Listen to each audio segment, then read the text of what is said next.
Please join me in welcoming Joe Bowling, the co-director of Englewood Community Development Corp. in Indy. Welcome to the stage.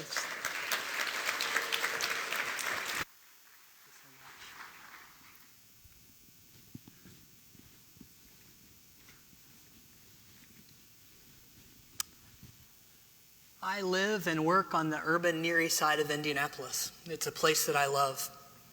And it's a privilege to address a gathering like this one where so many of you are also lovers of place, whether you work in neighborhoods directly, you advocate for them, or you serve in a grant-making capacity that allows my work and the work of so many others here today to move forward. So first and foremost, thank you. Reconnecting our abandoned urban spaces to the local and regional economy is critical. Vacant land and industrial buildings are all too often overlooked, but are rife with opportunities for those that live in our urban neighborhoods. Many of the vacant industrial properties that we work with are often overlooked by investors and entrepreneurs looking for a new business location due to a variety of factors you could probably name before I can. Deteriorating structures, environmental contamination, antiquated utility networks, and poor transportation networks as well. In spite of these barriers, these sites represent a strategic opportunity to grow jobs at scale, particularly when they're carefully chosen to support local and vibrant economic clusters. Let me show you how strong my neighborhood once was, how closely it was connected to the regional economy, and what that produced. My Englewood neighborhood started to develop rapidly more than 100 years ago. In 1912, my own East Washington Street industrial corridor was incorporated into the National Road, which was a plan to provide automobile access coast to coast. Prior to the interstate highway system, this was huge. Not only was the National Road being a bridge between states, it was also a bridge to this new economy that was emerging through the Industrial Revolution. What's more, new industry was served by a CSX line and a massive switching yard just a few hundred feet south of East Washington Street. And a local streetcar system provided access to downtown and to other parts of Indianapolis. My neighborhood had the three things that every neighborhood needs: location, location. I'm blanking on the last one. Location, thank you. From the 1920s to the 1960s, industry built on innovation after innovation just boomed and propelled our neighborhood of 15,000 working adults forward. From the teens, light bulbs were manufactured by Westinghouse and General Electric just a couple blocks north of my own home until the two Goliaths formed a cooperative effort and formed the Radio Corporation of America, or RCA, in about 1920. For the next couple decades, more radios and record players were manufactured there at that site than any other place in North America. It was astounding. 45 RPM records, as many of you might know of, if there are some of you old enough to remember records, were first pioneered and pressed right there in my neighborhood. And employment at the plant peaked at over 8,200. So that's more than one job for every two households in my neighborhood. Again, just incredible. It drove everything else. During the 40s, the war effort created an incredible demand for mercury batteries as manufactured by the P.R. Mallory Corporation just one block south of where I live today. Mallory's success in battery manufacturing led to the development of the alkaline battery and their trademark of the Duracell name in 1964, home of the Duracell battery. Really, really cool. With light bulbs and batteries, radios, and record players, that we were powered by the economic forces of growth, and our neighbors grooved to that music.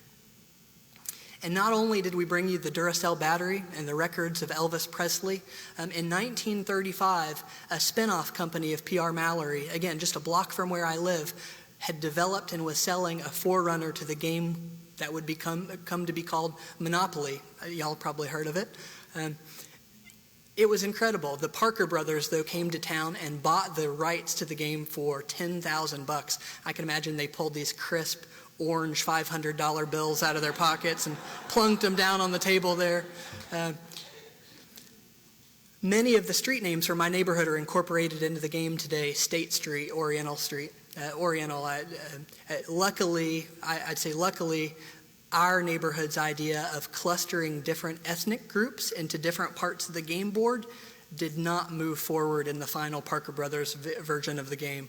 And if any of you would like to see the original game board, I can totally show you on the break. We were the center of manufacturing in our city. We were connected to the regional economy. We were connected to the country. We were a manufacturing hub for the Midwest. Products were built and exported. Wealth and prosperity sort of rolled in. And as we talked about earlier, as Maurice talked about, neighbors spent those dollars in the neighborhood on things that mattered. Soon, butcher shops, specialty grocers, dry cleaners. And for those of you that work in environmental circles, my God, why did there need to be so many dry cleaners? It's incredible. One on every corner, I think. Drugstores, churches, schools, all filled in to make my Englewood neighborhood the kind of walkable, transit-served urban village that we all long for today, that we hope for today. Now, let me demonstrate just how utterly devastating disconnection from the local and regional economy can be. By the 1970s, there had been a steep, steep decline. Products, technologies, transportation, all changed. The suburbanization of Indianapolis started around World War II and fueled by the interstate highway system and public incentives to buy new suburban homes elsewhere was well underway. P.R. Mallory and RCA steeply cut their workforce, killing off supply chain businesses throughout my neighborhood. Our connection to the regional economy was severed. Middle-class families were moving out. Poverty was creeping in. Schools were closing. That's our story. Does it sound like a neighborhood that you know? I bet it sure does. By the time my family moved there in about 1993 to the neighborhood, the glory years that I just mentioned were a distant, distant memory. The P.R. Mallory plant, the RCA plant, I should say, housed 400 or so skeleton employees. The P.R. Mallory plant was closed and housed one step from vacant commercial uses like indoor paintball and seasonal haunted houses, uses that I loved when I was 15, not so much when I'm 40. Currently, my neighborhood has less than half the population we had in 1950. Residential vacancy still over 25%, commercial industrial vacancy is 50%, and most families live on less than $25,000 a year. And Juan so passionately and eloquently explained to us just how difficult that can be, and we see that with our neighbors each and every day. And like so many other things, the image that we started to have of ourselves as a poor community started to take root, and it started to become self-fulfilling. It's similar to what Maurice said earlier. We lived into the low expectations that were set for us. And for many, many decades, people in my neighborhood had no idea how to reconnect to the regional economy or to make our neighborhoods vital again. But an important turn is happening on the Near East Side of Indianapolis. Back in 2006, we were one of the first in Indianapolis to partner with LISC to do neighborhood-based quality of life planning. This was huge for us. We started to set expectations higher for ourselves, and flowing out of that quality of life planning, over $150 million was invested in grassroots quality of life plan implementation through the Super Bowl Legacy Project. That has led to a new federal Promise Zone designation. A couple Promise Zone partners out there, shout out. LISC's investment in us as an industrial reuse corridor, these things have made a huge difference with us. In 2015, LISC and other partners locally commissioned an economic cluster study to inform a more strategic approach to marketing and investing within legacy industrial districts just like my East Washington Street. The results of that study showed that we could expect growth as a community from three different sectors: tech, local B2B, and food production. That was huge. We took that study to heart. Angie's List is a corporation serving businesses across the country with their offices right on East Washington Street.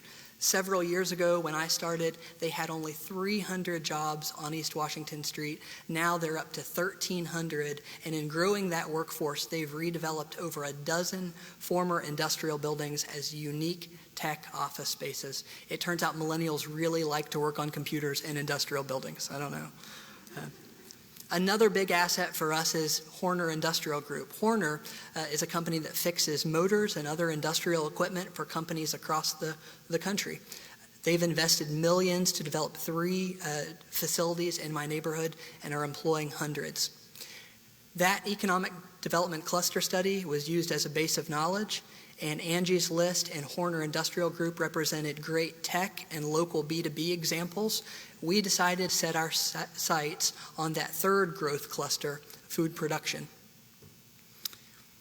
In a neighborhood like ours with low access to healthy food, as well as high rates of food insecurity, we already had prioritized attracting or trying to attract new food-related businesses.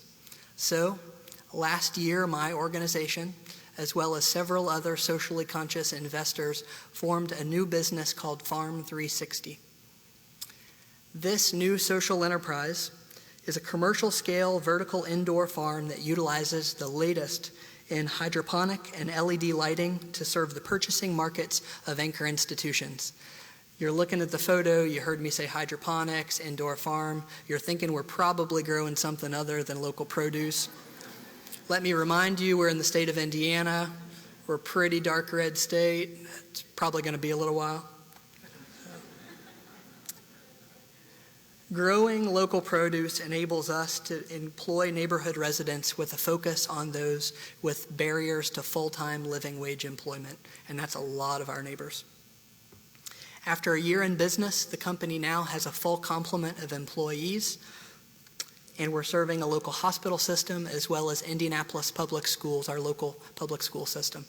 Parents of school children can grow beautiful, fresh produce that's transported just a couple miles away to their child's school where it can be served on the lunch menu. That's the coolest thing I've ever been associated with. It's awesome. And the job opportunities are going to those in our neighborhoods who really need them. Bill is a friend of mine who's been with our company since day one. I got to know Bill from visits into our local prison system. Bill's life went off the rails when he became addicted to painkillers after suffering a workplace injury, a broken back and a workplace injury. Bill's worked with us steady for this last year. His life has been transformed in a lot of different ways. He still struggles. He still has days where his back won't allow him to work, but he's doing okay. He's renting a home from our nonprofit. He enjoys taking my son and my nephew on fishing adventures. I think that's great because I love my kids and I love my boys, but I certainly hate fishing. So Bill can kind of do that for us. That's great. I could tell a similar story, though, about Jim and Greg and Gordon, guys I've got to know with felony convictions who are now working steady with living wage employment and producing healthy produce.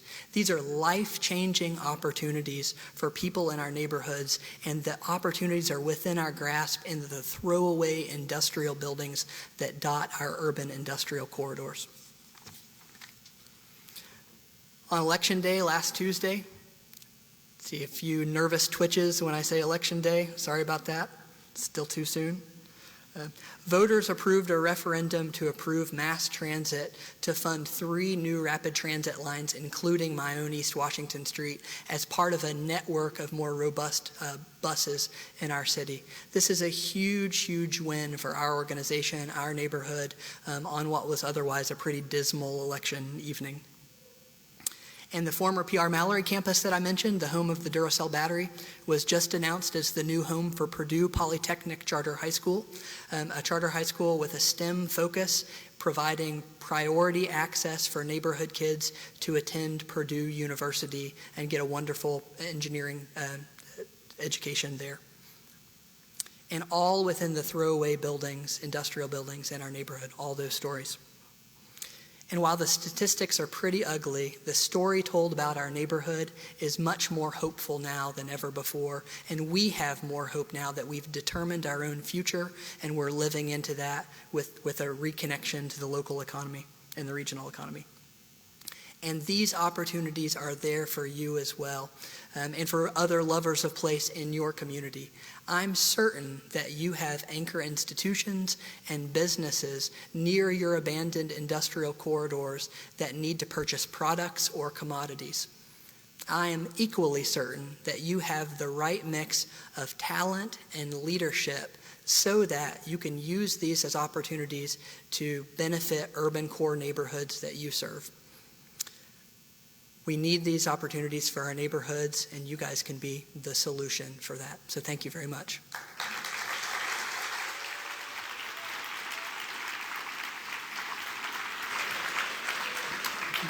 Thank you, Joe. That was great.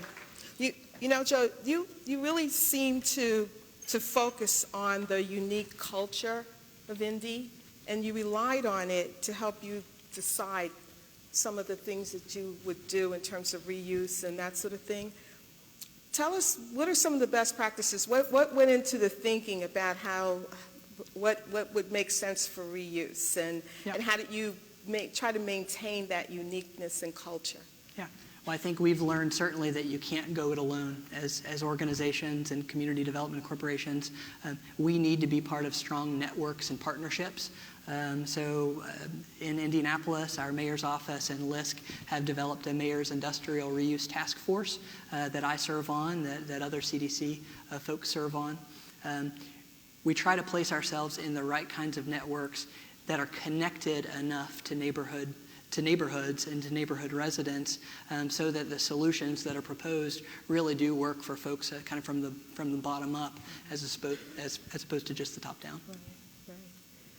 I know you guys have some more questions for Joe. Yeah. Hi, I'm Bob Reeder with the LISC Rural Program.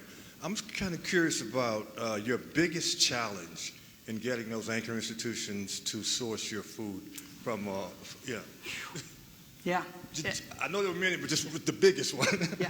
Well, and to be candid, it's still a challenge, and we're not all the way there yet with many of them. Institutions are often big if they're anchor institutions, and they have purchasing departments with their own priorities, and sometimes those priorities aren't always in alignment with providing living wage jobs to folks with felony backgrounds and neighborhood folks. So it's education, it's providing a lot of tours of what we're doing at this location so they can meet some of the growers, they can meet Bill that I mentioned, they can meet Greg or Jim that I've mentioned. It becomes more real for them if their buyers, if their purchasing department starts to sort of kind of get involved and establish that connection with their food that we all need. Yes.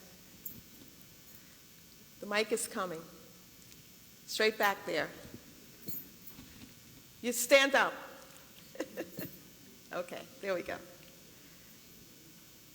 Is that Joe? Oh, okay. Sorry, lights in my eye.